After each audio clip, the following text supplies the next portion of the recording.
여러분이 이 강의를 듣기 전에 가장 먼저 필요한 것은 바로 여러분 자신에 대한 이해입니다. 우리는 우리가 알고자 하는 지식에 대해서는 충실했을는지 몰라도 그렇게 알고자 하는 자기 자신에 대해서는 잘 알지 못합니다. 우리가 흔히 안다라고 할 때 그 알매는 사실 두 가지가 있습니다. 하나는 대다수의 사람이 일반적으로 알고 있는 경험과 지식이요. 또 하나는 그 자체입니다. 지식이란 학습을 통해서 많은 사람이 알아왔던 그 알매의 결과입니다. 즉, 지식은 과거의 것이며 대상에 관한 것이며 경험된 결과입니다. 우리는 교육을 통하여 또 우리들 자신의 오랜 습관에 의해서 알매 결과인 지식만을 끌어모으려고 합니다. 그러나 정말 중요한 것은, 그리고 내가 말하고자 하는 것은 그 자체입니다. 학습에 의해 알아진 내용이 아니라 만물 그 자체이며 또 그 작용되는 힘 그것입니다. 그것은 현재의 것이며 학습된 경험에 의해 발견되는 것이 아닌 모든 지식과 지혜의 원천입니다. 따라서 눈에 보이지는 않지만 어디에나 있으며 항상 살아있고 또 영원한 것입니다. 그것이 바로 참다운 부띠입니다. 이 참다운 알을 이해하기 위해서는, 그리고 그 알을 여러분의 것으로 만들어가기 위해서는 먼저 우리가 지식을 쌓아오면서 가지고 왔던 우리 자신의 습관을 직시하지 않으면 안 됩니다. 지식을 끌어모으던 그 방식으로는 여기서 말하는 참다운 알매에 도달할 수가 없기 때문입니다. 먼저 우리는 생각이 이루어지는 과정을 이해해야 하는데 그것은 마치 하나의 창틀과도 같은 것입니다. 그 창틀은 바로 그 사람의 경험으로 인하여 만들어진 것입니다. 따라서 스스로가 자신의 창틀을 알기는 매우 어렵습니다. 우리는 언제나 자기의 창틀에 갇혀 있으면서 그 안에 들어오는 것은 그렇다라고 말하고 창틀을 벗어나는 것은 아니다라고 말합니다. 자기가 이미 긍정하고 있는 세계에 대해서는 귀를 열지만 자기가 긍정하지 못하는 세계에 대해서는 귀를 닫습니다. 우리는 기존의 판단 세계 안에서 비교를 되풀이하면서 인간이 누릴 수 있는 무한한 생명의 영역을 스스로 좁히고 있습니다. 이것은 성량입니다. 내가 이것을 성량이라고 말한다면 여러분은 전혀 아무런 의심도 일어나지 않을 뿐만 아니라 기분이 나쁘지도 않을 것입니다. 그런데 만약에 누가 이것을 성량이라고 하지 않고 연탄이라고 한다면 여러분은 틀림없이 그를 비웃을 것이고 분명히 연탄이라고 알고 있는 그는 비웃는 여러분에게 대들려고 할 것입니다. 여러분은 언제나 자기 자신이 알고 있다고 생각하는 자기의 알을 기준으로 판단합니다. 그리고 그 판단을 기준으로 가치를 매기고 손해와 이익을 분별하면서 세상을 살아가고 있습니다. 한데 보다 중요한 것은 그와 같이 여러분이 가지고 있는 판단으로부터 부딪힘이 생기고 고통이 일어나고 있다는 점입니다. 이제 여러분이 사람들과 만나면서 그리고 이 강의를 들으면서 여러분이 알고 있는 방식으로 판단을 내린다면 여러분은 곧 부딪힘이 생기기 시작할 것입니다. 그러한 판단을 통해서 자기가 알고 있다고 생각한 것과 싸움을 일으키는 것, 그것이 바로 사람들에게 고통을 일으키는 근본적인 원인이라는 것을 알아야 합니다. 그것이 바로 관념입니다. 그것이 자기 마음속에 강하게 박혀 있으면 있을수록, 자신이 믿고 있는 관념의 말뚝이 깊이 박혀 있으면 있을수록 그 사람의 인생은 점점 외골수로 흘러가게 되고, 그러면서 그 사람 자신은 자기 만족적으로 세상을 살게 될 것입니다. 그리하여 그 사람에게는 더 많은 고통이 일어나기 시작할 것입니다. 인간관계는 투쟁으로 편할 날이 없을 것이며 상대방의 호응을 얻지 못하면 자기 도착, 신경질, 히스테리가 일어나고 나아가서는 삶이 짜증스럽고 자기 만족에 지치기 시작하면서 정신분열이 일어날 것입니다. 우리는 넓은 세상에 살고 있는 것 같지만 사실은 좁다란 자기 세계에 갇혀서 살고 있습니다. 자연과 벗하며 살고 있는 것 같지만 사실은 유리창에 갇힌 채 자연을 바라보고 있습니다. 자기가 믿고 있는 자기의 말뚝을 고집하고 있는 한 여러분은 자연과 벗하지 못합니다. 여러분은 이웃과도 벗하지 못하며 가장 가깝다고 여기는 자기 가족과도 벗하지 못합니다. 여기에서 인간은 고독을 느끼기 시작합니다. 스스로 소외되었다고 생각합니다. 현대에 와서 이 인간 소외의 문제는 가장 커다란 인간 내면의 문제가 되었습니다. 인간 모두가 자기의 창틀 안으로 들어가 문을 닫아버림으로써 인간은 모두 자기라는 고독한 감옥에 수감되기에 이르렀습니다.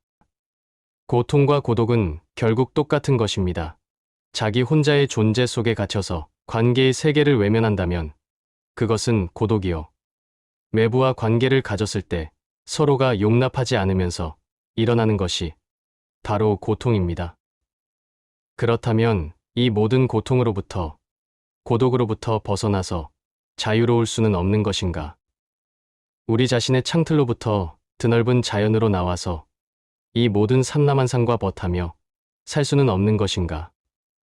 자기가 스스로 얽매어 놓은 자기의 말뚝으로부터 해방될 수는 정녕 없는 것인가? 이제 우리는 영혼의 새로운 시대를 맞이하고 있습니다. 이제 우리는 우리의 고통과 불행이 우리 내면의 감옥으로부터 비롯되고 있다는 것을 서서히 자각하는 중요한 시점에 와 있습니다.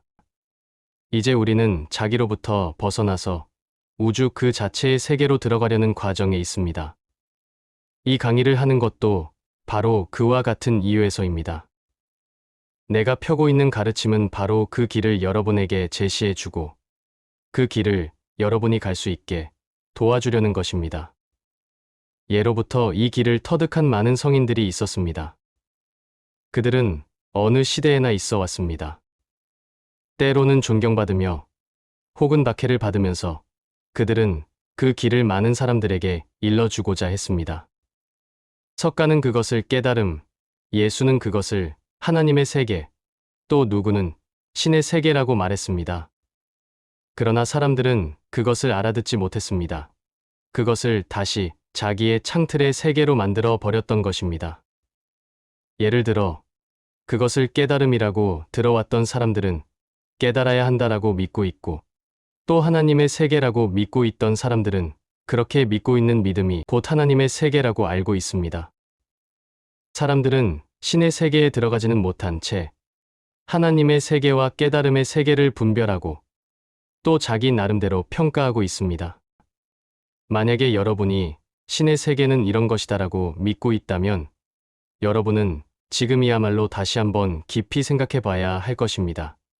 그것은 내가 알고 있는 나의 신의 세계가 아닌가 하고 만일 여러분에게 신의 세계를 아느냐고 물었을 때 그것에 대해 자유롭게 대답하지 못한다면 그것은 여러분이 들어서 알고 있는 말뚝일 뿐이지 결코 신의 세계는 아니라는 것을 알아야 합니다.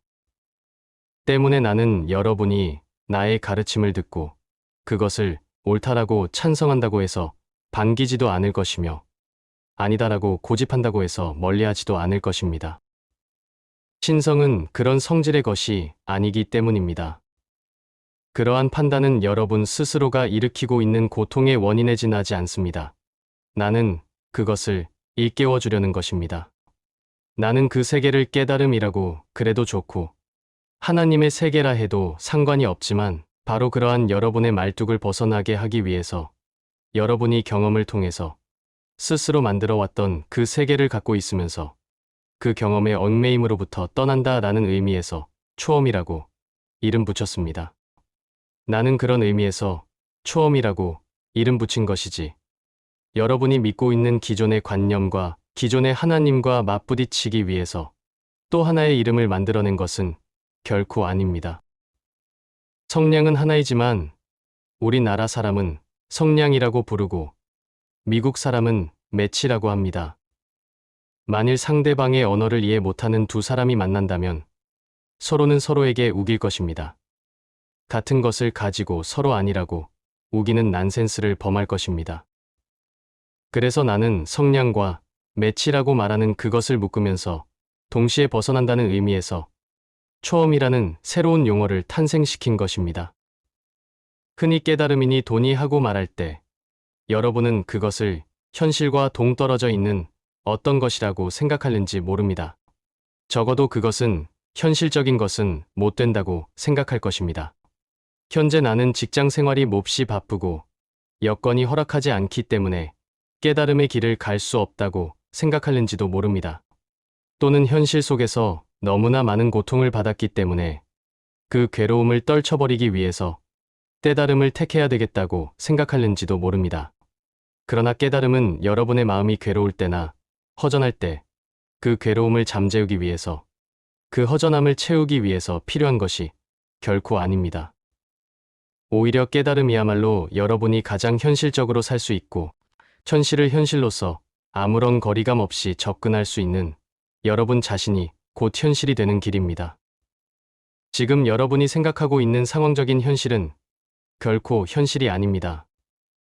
여러분이 생각하고 있는 모든 여건과 환경, 그것은 그러한 환경에 지배당하고 있는 여러분 자신인 것이지. 내가 보았을 때, 그리고 남이 보았을 때, 그것은 환경이 아닙니다. 오히려 그러한 환경과 여건이 있음으로써 여러분은 그 여건으로부터 변화를 일으킬 수 있는 스스로의 힘이 갖추어지는 것입니다. 여러분에게 닥쳐있는 여러분의 모든 여건을 여러분 스스로의 힘으로 바꾸도록 하십시오. 지금 여러분이 산 위에 앉아 있고 옆으로 토끼가 한 마리 지나간다고 했을 때 토끼가 지나가는 그것은 틀림없이 현실입니다.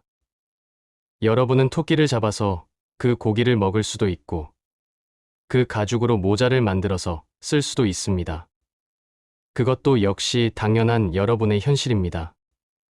바로 그러한 현실이 여러분의 여건이 되어야 하는데 여러분은 배가 고플 때만 토끼가 음식으로 보이고 추울 때만 토끼의 가죽이 옷으로 보입니다.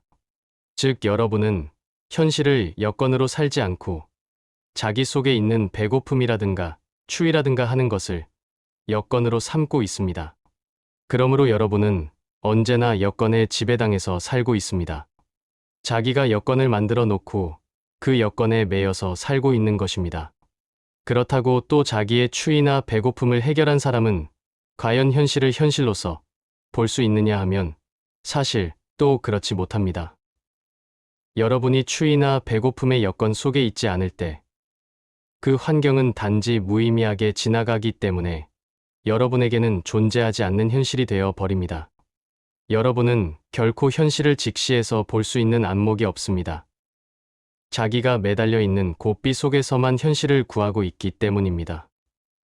고로 지금 가장 현실적으로 살고 있다고 생각하는 여러분 자신은 가장 현실적으로 사는 것이 아니라 현실이라는 고삐 속에 묶여 사는 것이며 자기라는 말뚝에 얽매여서 살고 있는 것입니다.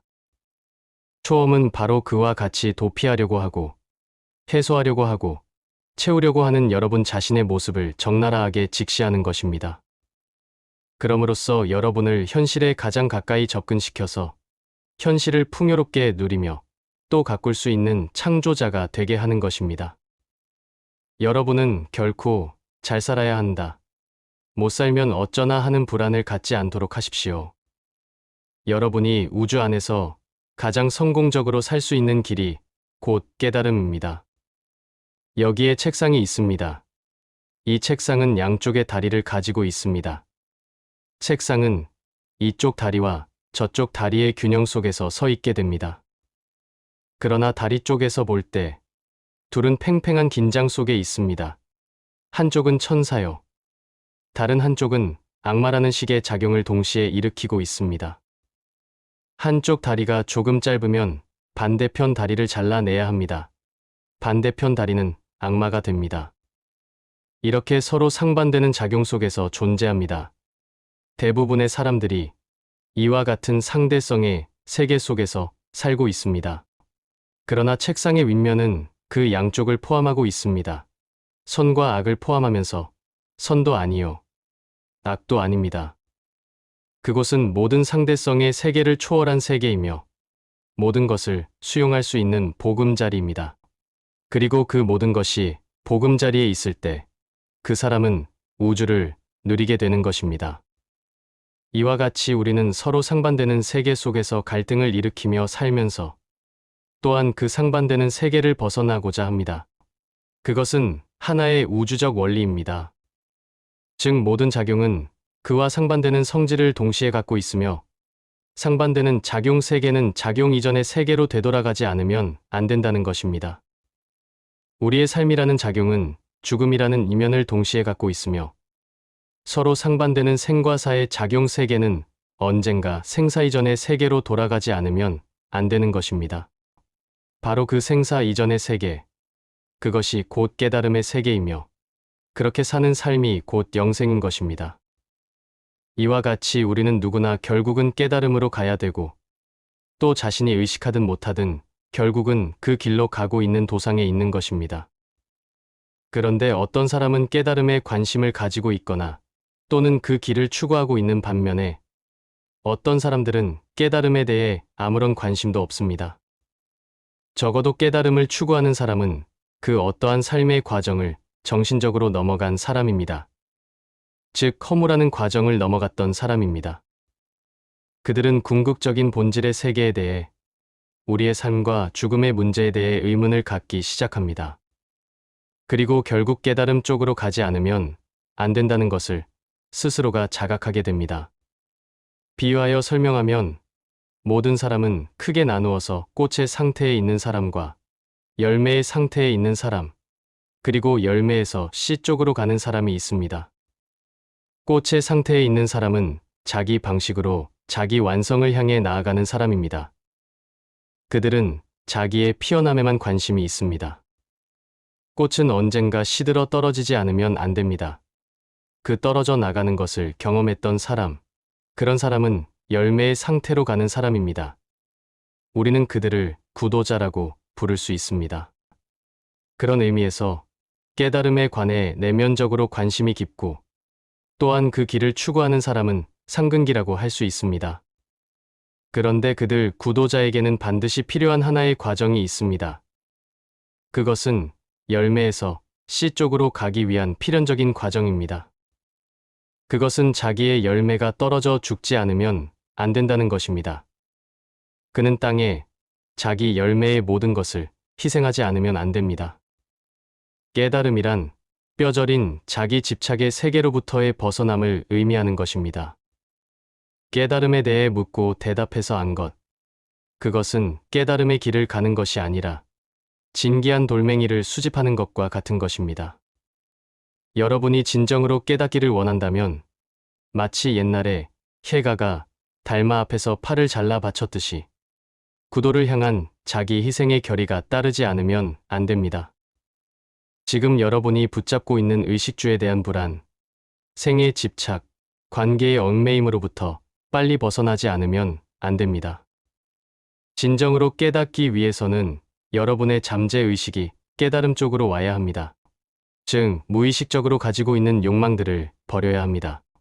바로 그것, 잠재의식이 가지고 있는 애착을 버리는 것. 그것이 진정한 의미의 보시요, 헌신인 것입니다. 그것이 동반되지 않는 깨달음에 대한 추구는 헛된 수고이며 결코 이루어질 수 없는 노력입니다. 희생하는 것, 그것이 깨달음으로 가는 지름길입니다. 역사적으로 존재해왔던 경전들, 인도의 베다, 우파니샤드, 바가바드기타, 노자의 도덕경, 불경, 성경, 공자의 주역 등등. 이와 같은 것들은 깨달음의 상태를 설명한 것이거나 깨달음의 상태에 들어가서 그 세계로부터 흘러나오는 메시지를 기록한 것이거나 깨달음으로써 이 세상을 다스리는 것을 설명한 것이었습니다. 그와 같이 모든 경전들은 깨달음의 상태와 결과를 가지고 이야기했지만 전등록은 한 사람이 그의 스승 앞에서 이제 막 깨달으려는 상태와 상태의 결정적인 순간의 변형을 기록한 아주 중요한 경전입니다. 변형이 일어날 수 있는 그 꼭지점의 상태, 계란이 닭이 되고 뇌고치가 나비가 되고 올챙이가 개구리가 되는 그 변형의 순간, 전의 것이 죽고 완전히 다른 것으로 변형되어서 나타나는 바로 그 꼭지점을 일러주었던 것이 전등록의 내용입니다. 이것이야말로 선가의 가장 진정한 맥입니다. 우리가 보통 선이라고 알고 있는 가부좌하고 앉아 있는 그것이 선이 아니고 진정한 선은 그 변형의 꼭지점에서 스승과 제자가 서로 비전되어 한 세계 속으로 들어가는 것입니다. 어둠과 빛 사이를 일러주어 본체의 세계, 빛의 세계를 깨닫게 했던 것이 바로 선입니다. 선은 그 빛이 빛으로 전해 내려왔던 기술, 바로 그 기술이며 그 기술에 의해서 생겨난 언어와 제스처와 기교, 이와 같은 것들을 묶어 전해왔던 것이 바로 전등록입니다. 전등록은 그 문장은 단순하지만 그 내용은 입체적이고 시청각적인 방법이며 교육입니다. 마치 복음을 전수하듯이 복음이 만들어질 수 있는 비밀을 전하고 전하여 내려온 것을 엮은 것이 바로 전등록입니다. 때문에 전등록은 그 비밀을 터득하지 않고 또 그 기술적인 면을 체득하지 않고는 결코 말할 수 없는 것입니다.